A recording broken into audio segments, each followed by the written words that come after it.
Hey, welcome back. With the notes you just took, you should be able to complete IXL.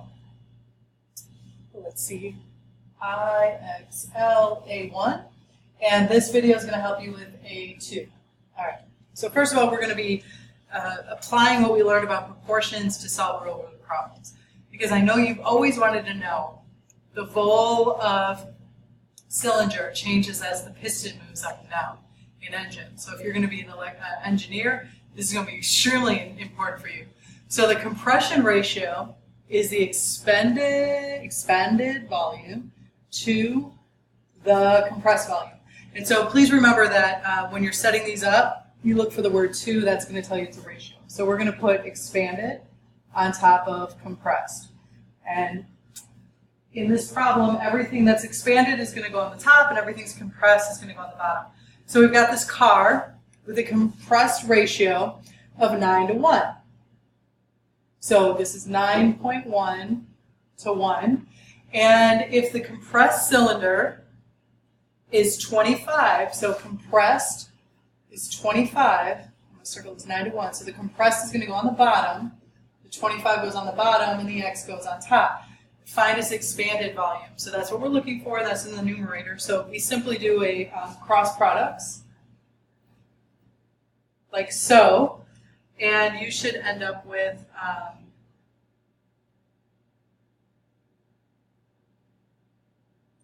227.5 inches. When you work it out.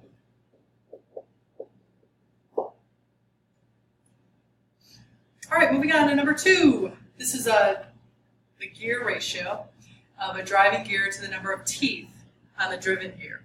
So we've got driving gear to driven gear. So we're going to put driving over driven. And the gear ratio is 5 to 2, so this goes 5 over 2.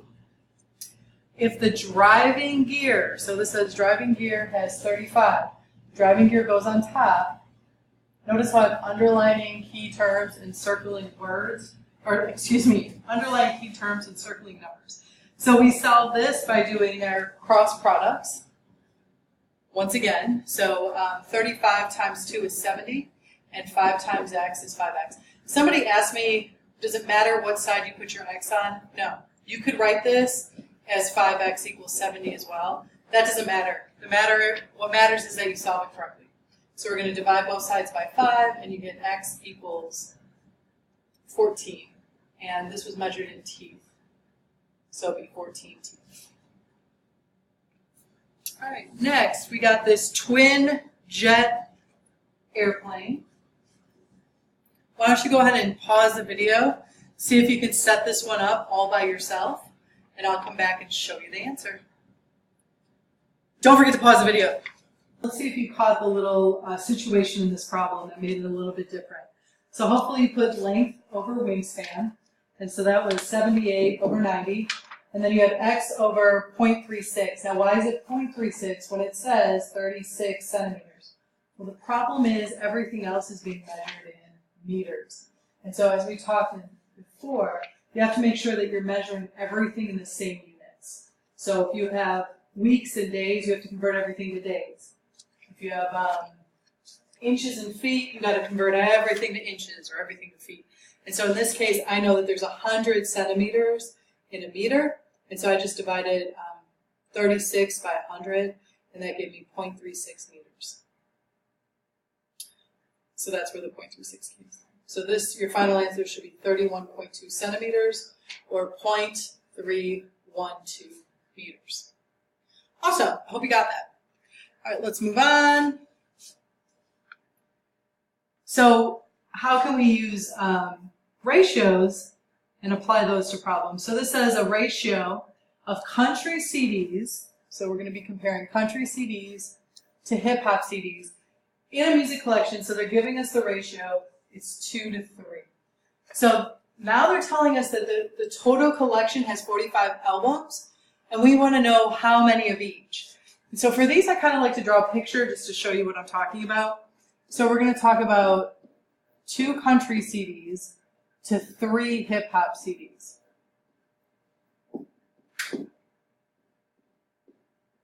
And so there's actually a total of 5 CDs that we're looking at in each kind of like grouping of this ratio. And so what you could think of is you don't know exactly how many country CDs are, how many groupings there are, and you don't know how many hip-hop CDs there are, but you know that if you multiply the number of groupings, like how many groups of 5, you're going to get 2x plus 3x, and that's going to equal 45.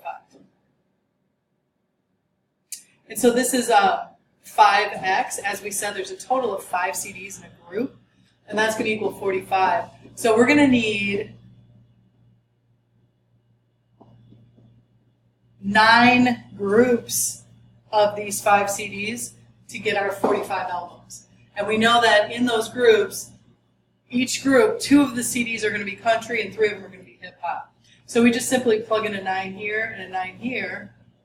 So we know we're going to have 18 country albums and 3 times 9, 27 hip hop. All right? This can also be applied to lengths of a triangle. So this is going to be an extended ratio because a triangle actually has 3 sides. So we're going to look at this side being 3x, this side being 5x, and this side being 6x because it says this is the ratio. And then it tells us the entire perimeter is 98. So I know that the perimeter equals 98. And so what does that mean? That means if I had 3x plus 5x plus 6x, I don't know why I said 60, equals 98. Because we know perimeter is adding up all the sides. So you simply combine your like terms, giving you 14x equaling 98. Divide by 14, and x is going to equal 7. So now it said, I want to know the length of the longest and the shortest side. Well, now I know that x is 7, so the longest side is going to be 6 times 7, which is 42, and the shortest side is going to be 3 times 7, which is 21. And you can go ahead and apply this same strategy for the problem you're going to try on your own, which is called number 3, the you try. You are going to pause the video. You're going to try this one on your own. I'll go ahead and get you started with a beautiful drawing of a triangle.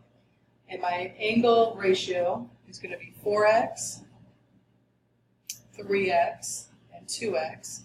And I'm also going to tell you that blank plus blank plus blank equals 180. But y'all knew that because you mastered it in the last unit. So now it's time to pause the video and see if you get the answer I get. Here it is, ladies and gentlemen. They want to know the measure of the largest angle. Well, the largest angle is going to be 4x. And we figured out x to be 20. So 4 times 20 is 80 degrees. Hope you had that. All right, are there any more? Oh, of course there's more. So let's do another one together. You're going to try this one again. You're going to pause the video. So this time it tells us that the measure of 2 supplementary angles. And so the key with supplementaries is you should know that they add up to 180. So the picture you draw is going to look like this. All right, let's go ahead and set up number 5, and then you're going to try all these on your own. So it says the perimeter of a rectangle is 420. So I'm going to be drawing a rectangle. And I know that the perimeter, which is the distance around, is 420. The ratio of widths to length is 3 to 4. So I know that this is my width. So I'm going to call that 3x. This is going to be 4x. But don't forget a perimeter, you have to include all sides. So you want to figure out what is the width of the rectangle. So make sure you go figure that out. Let's look at number 6. Number 6 is another one we're going to set up together, and then you're going to try. The last one we're going to set up, it says, what is the ratio of length to width in a rectangle? That is 9 to 4. Oops, I'm on the eraser. So 9 to 4 is length to width. So length to width is 9 to 4. And they're both measured in millimeters in this case. So I'm going to draw a picture. And I know that 9x is going to be 4x and 4x is my measurement 10 for. Now, the information they're giving me isn't the perimeter. It's not the total in this case.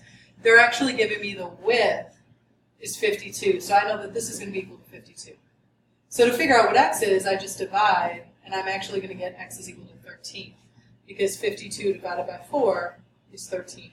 So not only that, if I wanted to find my length, so I guess I worked this one out for you. I just plug in length here, plug in 13 here, and so 9 times 13 is 117. So at this point, you're going to go back and check your answers for number 5.